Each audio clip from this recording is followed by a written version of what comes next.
Welcome to another edition of our unique NUFC podcast. What a season! And who better to pick the bones out of it than North East leading journalist Liam Kennedy and, of course, our very own sport editor from Arab News, Ali Khaled. Welcome to Black and White with Arab News. Ali Khaled, as always, we're going to come to you first. And what a season, which we're going to touch on in Liam's company, of course. But let's just wrap up so that we are all up to date. Burnley, did you call it right? Did I think? Yeah, I did call a win. You did? I think you had 2-1. I did. I had 2-1. Yeah, so even better, you know. So yeah, I had a good run at the end. And as I said last week, it's funny to think that all this time we thought this, you know, the relegation battle might come down to this match, and obviously Newcastle secured safety ages ago, even before it became feels like it, doesn't it? Yeah, you know, because it was, you know, I think I felt like they were safe way before it became a mathematical, you know, certainty. But yeah, I think, I mean, it was a dramatic last day. Obviously, I think at the moment, you know, City, you know, the happiest fans are probably City fans, Tottenham, Leeds fans, you know. But you know, I think very, very few fans will take as much satisfaction from the season as Newcastle overall. Absolutely brilliant. Great stuff. Liam, welcome, a man who you were at Burnley because we were talking over Twitter. Not interested in the team news. I was asking you how the pre-match meal was for the press. You were, and my response was very Burnley, I would say. It was very, very Lancashire. Very the day in some ways. It was quite dreary, but it wasn't a dreary day. As you said, it was quite an incredible. There was incredible drama. For that 20-minute period or so in the second half, it was one of those times where I, as a journalist, just downed tools for maybe 15, 20 minutes and just was part of the whole act, just enjoying, looking, what's the score? What's the score, Man City? What's the score at Liverpool? Leeds, and there was ripples going around the ground at Turf. Well, Leeds have scored, or such and such. They've had somebody sent off, and there was so many fake stories banging around and cheers here, there, and everywhere. But it was really part of the day, and Newcastle played their part as well. We all expected that Newcastle United would be right knee deep in that fight on the final day, having to go and get something at Burnley. Eddie Howe admitted that a few weeks ago, that he thought the final day would be crucial and they'd need to get 3 points at his former club. They did get 3 points. They got 3 points at the canter, to be honest, given the circumstances around the day. It took Burnley a lot to really kick into action. Can I ask you about that, Liam? Because from obviously watching it from the TV here in the Middle East, and you were there, it just seemed that it was just Burnley weren't really up for it. I think their faults were kind of laid bare, to be honest. I think they're a squad really lacking in quality. And they didn't, when they needed to start asking questions of Newcastle United, who were just strolling through that game for, I would say, 70% fixture, they didn't have, they couldn't ask those questions. Maxwell Cornet was a decent sort of shout in behind, kept making runs, obviously got the goal in the end. But they brought the likes of Ruud Weghorst on.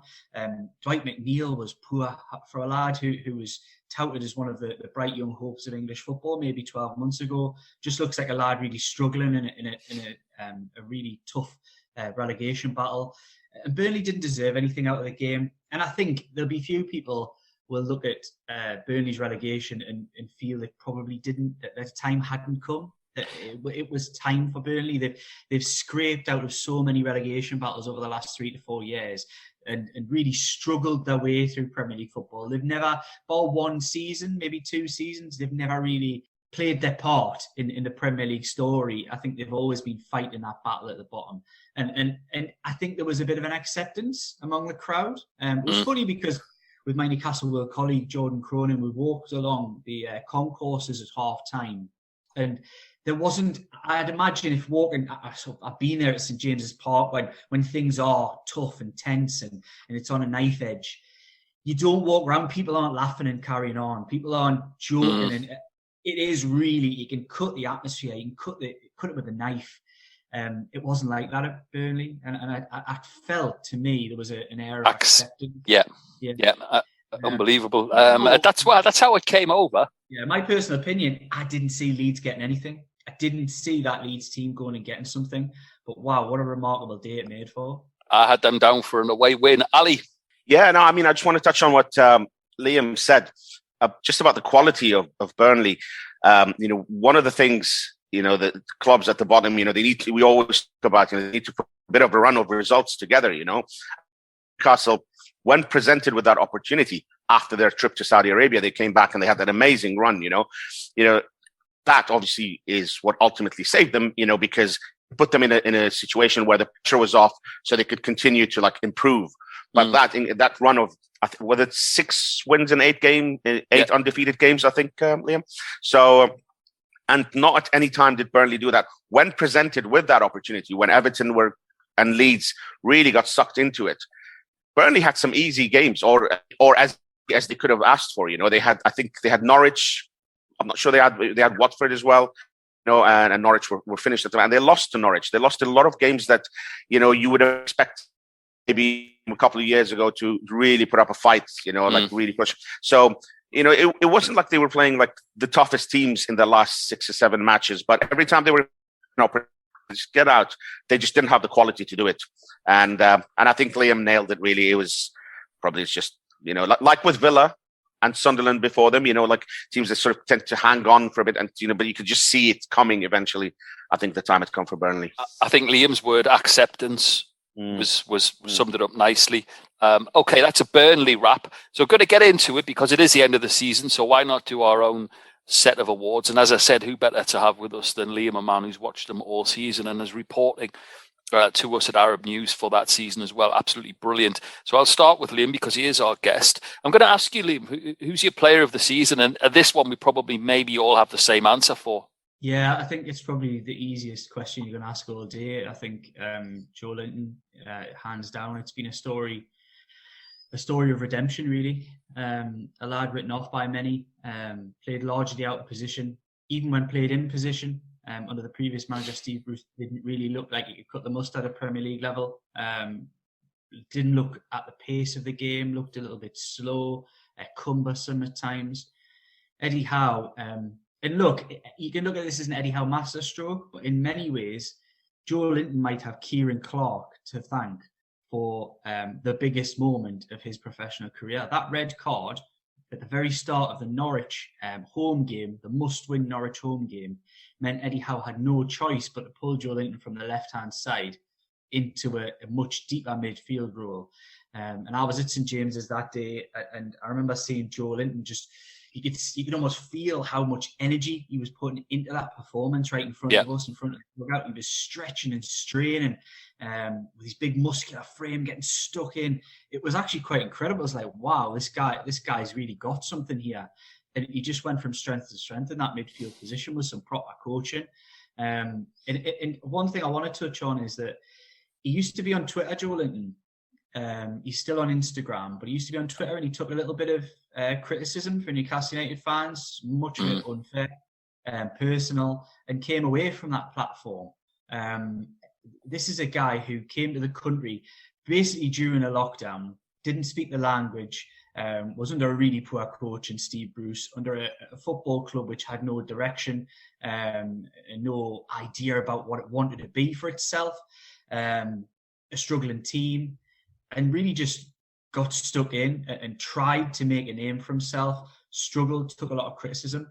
And that's what makes this story even better. Yeah. Is that lad was down on his knees at Newcastle United, and he's dragged himself up. It hasn't been Eddie Howe, it hasn't been Steve Bruce, it hasn't been the new ownership, it's been himself. He's been the person going away, having personal training sessions, psychologists, all this kind of thing to make sure he can make a career for himself in the Premier League. And look, the world's his oyster. He's got everything, all the physical attributes you would want from a sort of advanced ball-winning midfielder, which is kind of making that position his own. Absolutely. He's got everything you would want, and I think all credit to him. Brilliant. Ali and I still waiting for a delivery of our Joe Linton Hawaiian shirts that we can wear in the studio. We'll wait for them. They're proving very popular on Tyneside. Ali, is it a similar decision for you, or? Yeah, absolutely. I mean, I've looked. I tried to maybe. I knew that obviously Joe Linton would be probably like the choice of all three of us. Looked at others. I think Bruno did brilliant. I think in patches as well. I mean, I think he was very good. All that, but I don't think he played enough like to be like a player of the season. Cameos, yeah, cameo. I mean, he captured the imagination. He's brilliant, and more of like what's how exciting the future can be. But Joe Linton was brilliant. I think can't really add much more to what Liam said. But what I loved about him is that sort of mental fortitude and his attitude, because the criticism was quite harsh before the turnaround. And I've seen many players, and I'm sure you two will remember many at Newcastle, but across the Premier League, things happen. They'll go back to Europe, or they'll go to Europe, or they go back to Brazil, and they don't recover. Many don't recover, especially if it's in the situation that Newcastle were in. He wasn't struggling in a mid-table team or struggling in a at the top, not really making an impact. Struggling at a club that many people said was going to go down. So he could have very easily his attitude could have he could have downed tools and just said, right, I'll leave in January. But he did the exact opposite and absolutely turned it around. I think an easy choice here, Joe Linton. And that's three. You two boys summed that up well. Obviously mine as well.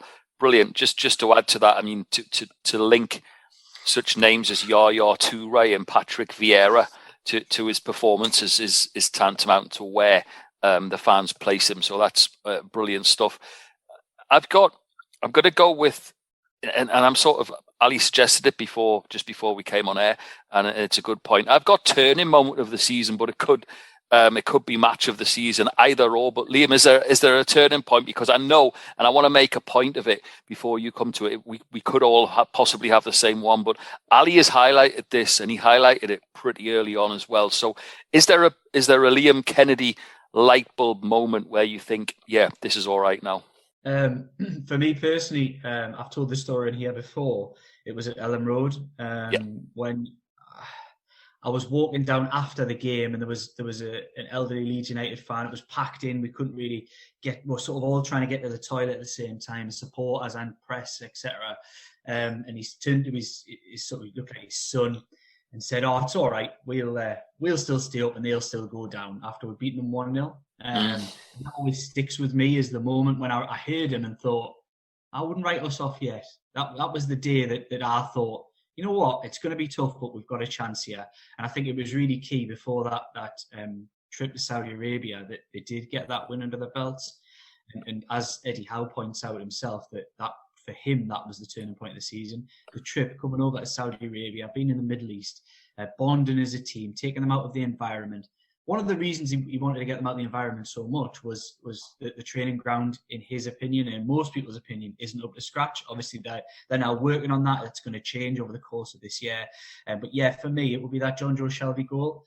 It was a loud Leeds United crowd that day. It always is that loud at Ellen Road, to be honest. But Newcastle United outsung them in those final minutes, and that was the day that I thought this means we've got a chance. We've proven we know how to win a game. I think it was learning how to win again was the biggest moment for me. And then, of course, as ask Eddie Howe, he'll tell you the trip to Saudi Arabia for him was the turning point of the season. Brilliant. Ali? Yeah, it's that match at Leeds. I've mentioned it a few times. I think for me, not being there in the way Liam was, for me, it came later. It came a little bit in hindsight. It was a few weeks later. It was after the Saudi Arabia trip. It was after that run. I kept going back and thinking, that. I mean, I don't think it's an exaggeration. I mean, you might think of it, okay, well, just one. Maybe if they hadn't won that, maybe they would have won the next one. But just the way it fell before the Saudi Arabia, had they lost that, I think this season might have developed completely differently. But they changed the trajectory of both clubs. I think, Leeds just, never seemed to recover from that one. And yeah, like I said, in hindsight, with every better performance, I kept looking back at the Leeds game and thinking, right, that's what really turned it. So absolutely the moment of the season. I think the turning moment of the season.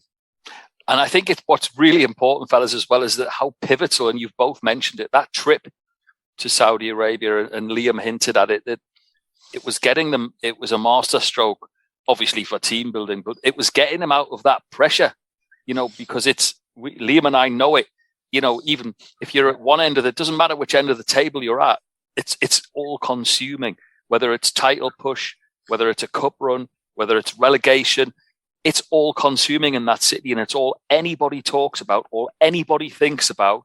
And Ali, for Newcastle to get away and regroup and probably reset was massive. I'll tell you a little story that it's Eddie Howe's work as well. During the trip to Saudi Arabia, there was a bit of a media sort of a blackout. They weren't doing too many interviews. Liam did a great job for us getting some stories, but we did have one meeting with Eddie Howe, press conference, and there was a lot of questions which were just very general questions about are we going to stay up and so on and all that. But one of the things that came across I asked him about was, they were there in Saudi Arabia, and a lot of people were, would say warm weather training, and instantly you think of like a bunch of lads relaxing, taking the pressure off. But they worked really hard. And like he was talking about and one of the things that really stuck out for me was like, it was very humid during that period. It was a very, very humid time in Saudi Arabia. And he was talking about training, because the players were struggling, or at least, were feeling it and all that. And it just showed that it was not there. They were not there just as on holiday. He was actually really putting them through their paces. And I asked him about the fitness and all that. And he goes, that's all going to come back later in the season, So yeah. It was, as much as psychologically it helped, it came on the back of after the Leeds win.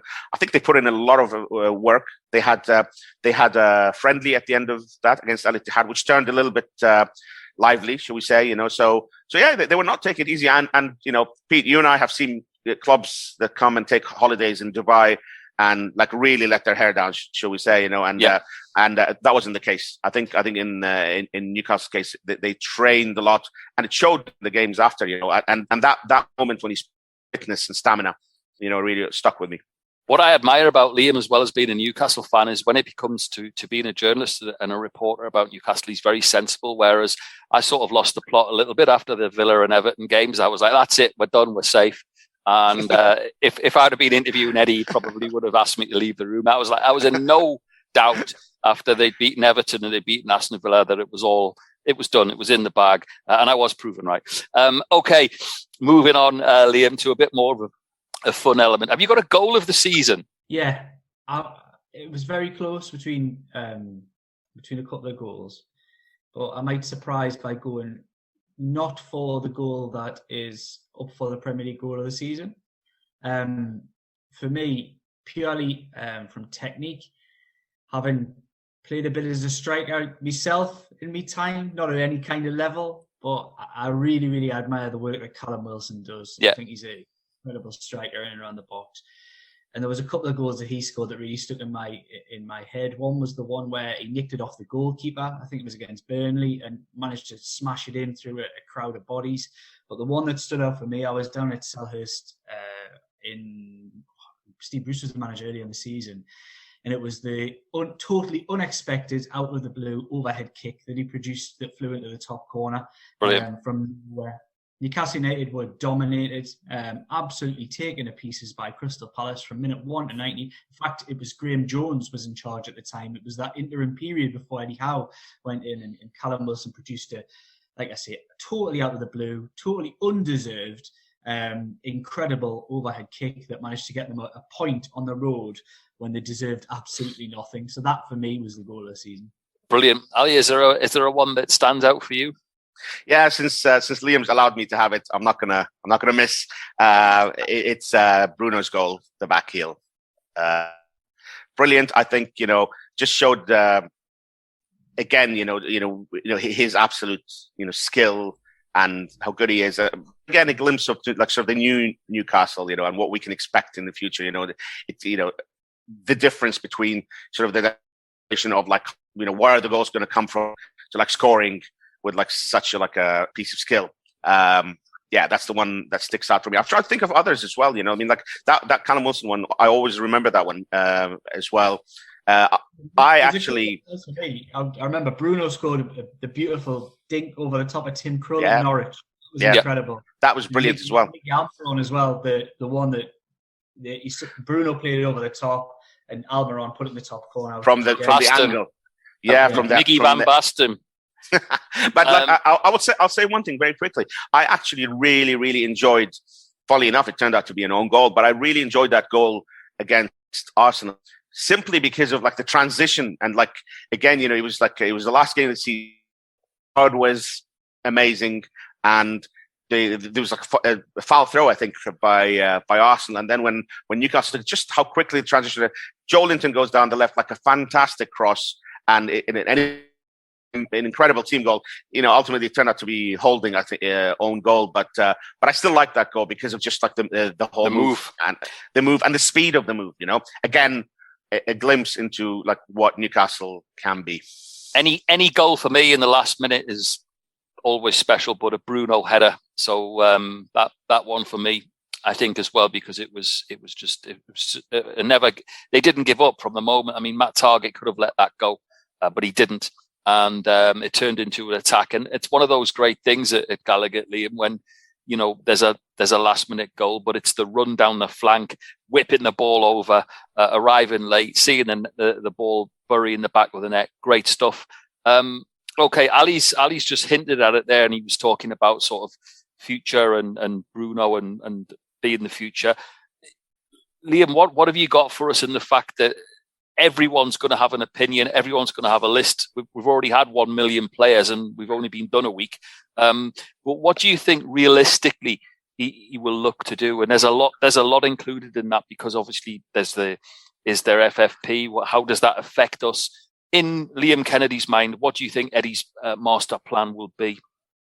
So I was especially invited last week to the training ground and had a good 45 minutes with a couple of other local journalists with Eddie Howe. We had a coffee on the patio at the training ground.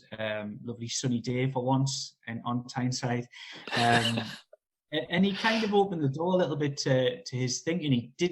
He said in an ideal world, he wants to get business done early. For him at Bournemouth, it's the type of thing he's always done. He pointed at the time to the signing that he made at Bournemouth, who he is interested in taking to Newcastle, in Lloyd Kelly, who he said, if we didn't move when we did for him, we wouldn't have got him, because he would have went to a bigger club if we'd sat and waited. And I think there's a sense of that at Newcastle United at the moment.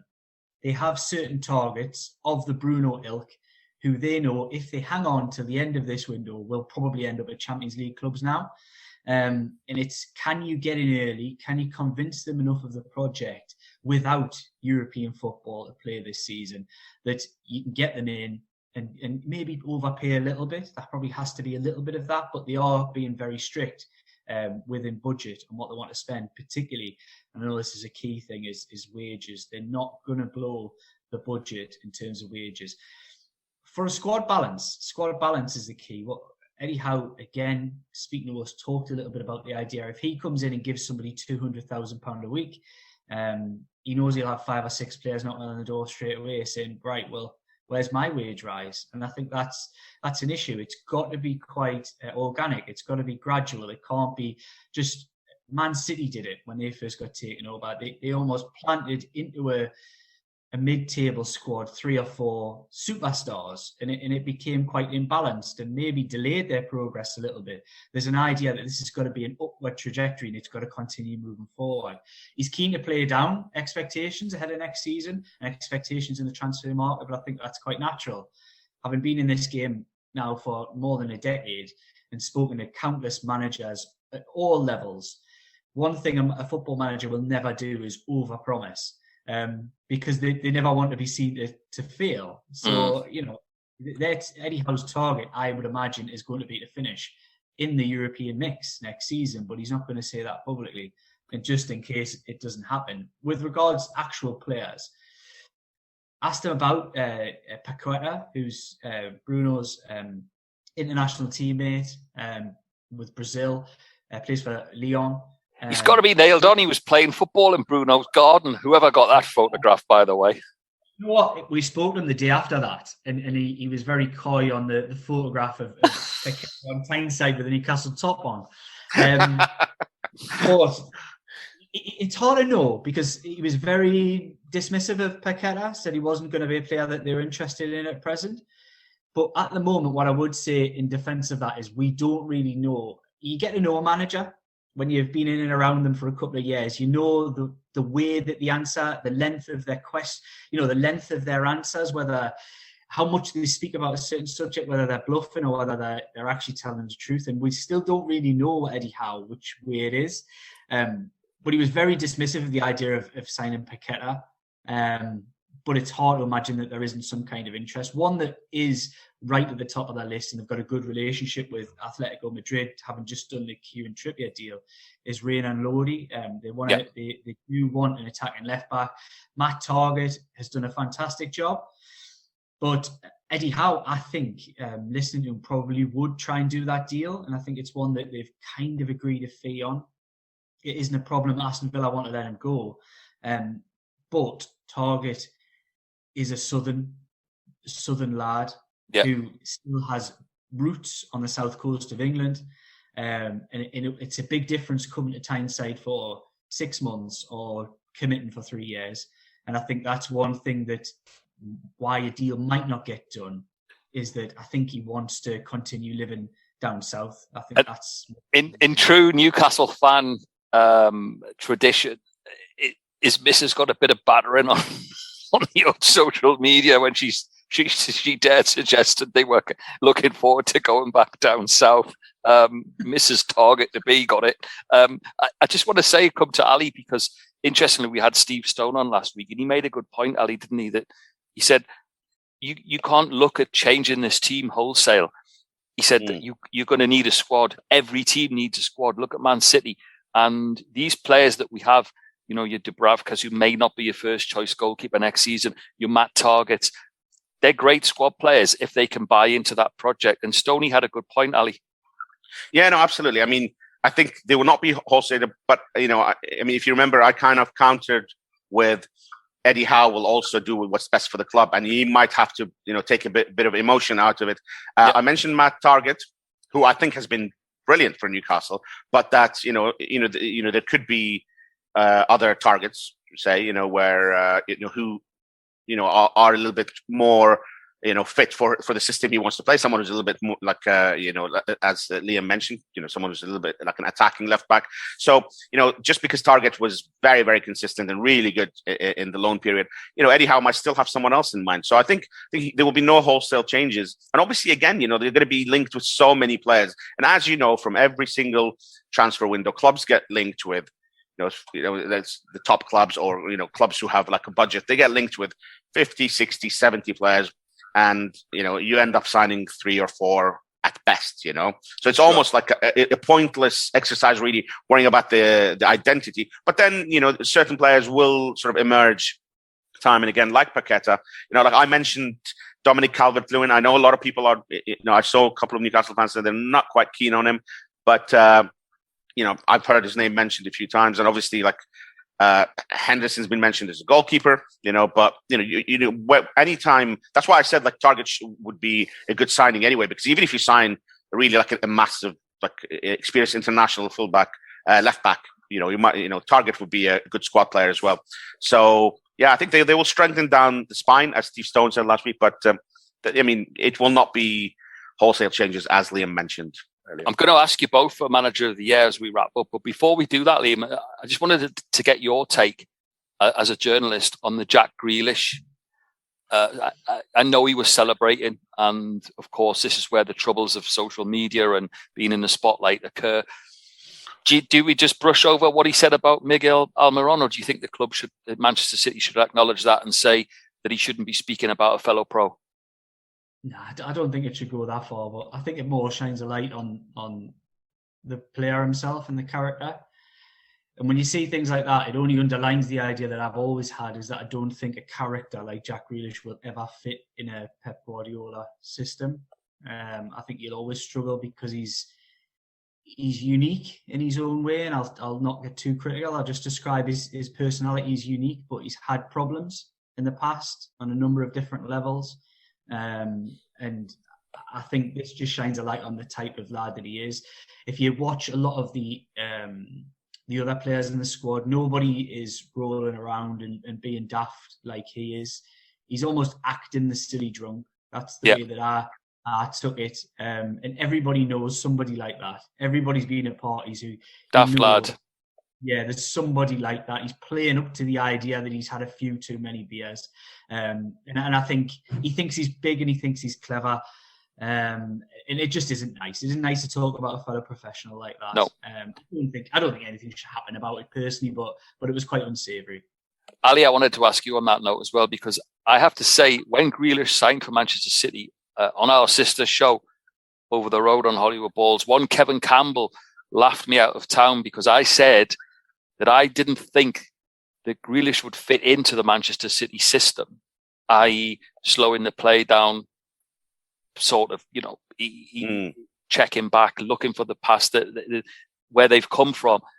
I was sort of ridiculed, but it's come to pass that I may be wrong. But to me, it just doesn't seem like he fits into that scenario. Yeah, I mean, he is very much an individual, and what the system he at Aston Villa was completely different. It always looked for him, gave him the ball, gave him the freedom to do whatever he wanted, really, and we know Pep Guardiola's teams are the exact opposite, with the exception of Leo Messi, obviously, who's the ultimate team player anyway. But you're talking about sort of giving ultimate freedom. His teams you have to fit into a system, and he's had issues with individual players in the past. Ibrahimovic at Barcelona, didn't fit in.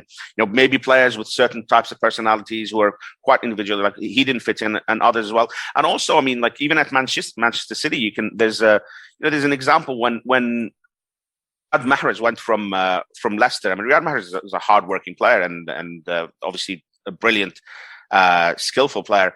But, he went from being the ultimate star at Leicester, to basically having to wait and bide his time on the bench, being even now, he's had a great season and he's one of City's better players.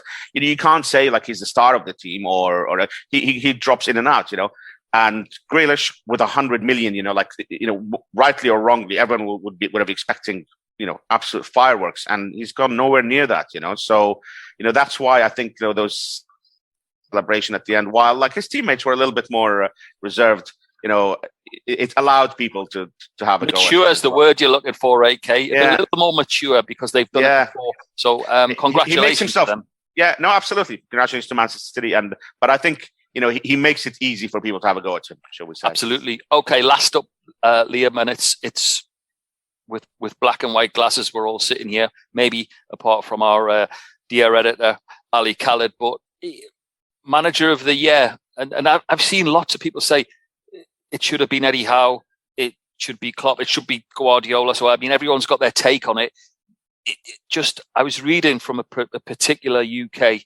Well-respected newspaper, and they had all of their journalists list that why and who should be the manager of the year. There wasn't even a mention of Eddie Howe. A lot of people voting for Thomas Frank. If that's the case, surely, and am I being biased? Surely Eddie should have been in a bit more in the running. I think Thomas Frank deserves a mention in the honourable dispatches. I don't think he's he's taken a club the size of Brentford. We work on quite a tight budget and produced a mid-table finish. It's a really tough one. You can ask me at any one point during the day whether I would pick Guardiola or Klopp, and I'll give you a different answer. Yeah. For me, Manchester City are the great side of this English Premier League. They are the best team, in my opinion, with the best players. But in Jurgen Klopp, for me, and I'll come on Eddie Howe after this, just to briefly mention Klopp, I think he really has wrung absolutely every ounce out of the squad that he has at Liverpool, because it does not have anywhere near the same depth of quality of Manchester City. And that's just fact. They're relying on a player in certain situations in these competitions, players like James Milner, who was let go by Manchester City. And he's still doing a job when needed. He's still one of the first subs off the bench when Liverpool need to close games out. Jordan Henderson, who's a fantastic player but made a fantastic career for himself, would he get anywhere near at Manchester City? I don't believe he would be in a Manchester City team. So there's lots of instances like that in Liverpool's side where I think it's incredible coach and incredible organisation, incredible strategy that Jurgen Klopp's got. So ask me at any one point during the day and I'll go for one of those two coaches. We're incredibly blessed in the Premier League to have them at the top of the game. Eddie Howe, for me, probably finishes third, and I know you're probably expecting us to say something different to that. Incredible job by Eddie Howe. But I still think it's hard to look away from the two best sides, easily the two best sides. And for me, even though European competition hasn't shown that, the two best sides in world football, in my opinion, are Liverpool and Manchester City. So it would have to be, for me, even though I'm Newcastle through and through, it would have to be one of those for me. Brilliant summing up. Last word, as always, goes to our own Ali Khaled, AK, Manager of the Year. Yeah, I mean, I kind of agree with Liam. I think, had any of those names been chosen, obviously I'm a Liverpool fan, so when Klopp was chosen, I agree with that. If someone had said Guardiola, I wouldn't have minded. I don't think, I would have complained too much. And likewise with Frank or Eddie Howe, each one did a great job in their own way. Ultimately, I think Klopp deserves it because of all the things that Liam mentioned. He's just got absolutely, I mean, in a literal sense, Liverpool will have played every single match. They would have used every single player to their absolute maximum ability. The rotation and the resting of players and the recovery of players and has been an absolute masterclass this season. And actually, I would just like to make a point that, one of Eddie Howe's best qualities, I think, has been the utilization of the squad. We spoke about how, when Bruno came, and fans were eager for him to start, and like Captain, he's like, the squad, the team is doing well, they're winning matches, I'll keep those players. And, the second half of the season, the utilization of the players, there was no panic to bring back players after injuries and all that. So again, that's a quality that, Klopp obviously used, at a different level, but it shows what a great job Eddie Howe did. Ultimately in the end, I think Klopp deserves it. I know it annoys a lot of people, because a lot of the time they just give it to the manager who wins the title. But in this particular case, they're playing absolutely every single game that has been available to them, and actually won 2 of those cups. Possibly, might win the next one as well. I think it's a fair result. It's a fair one. Okay, great summing up from you. And as always, Liam, it's fantastic to have you on. Look forward to getting you on really soon. That's it for another episode. That's it from him, Ali Khaled, and me, Pete Redding. Until next time. By the way, Eddie Howe, my Manager of the Year. Take care, and we'll see you next time on Black and White with Arab News. How are the lads?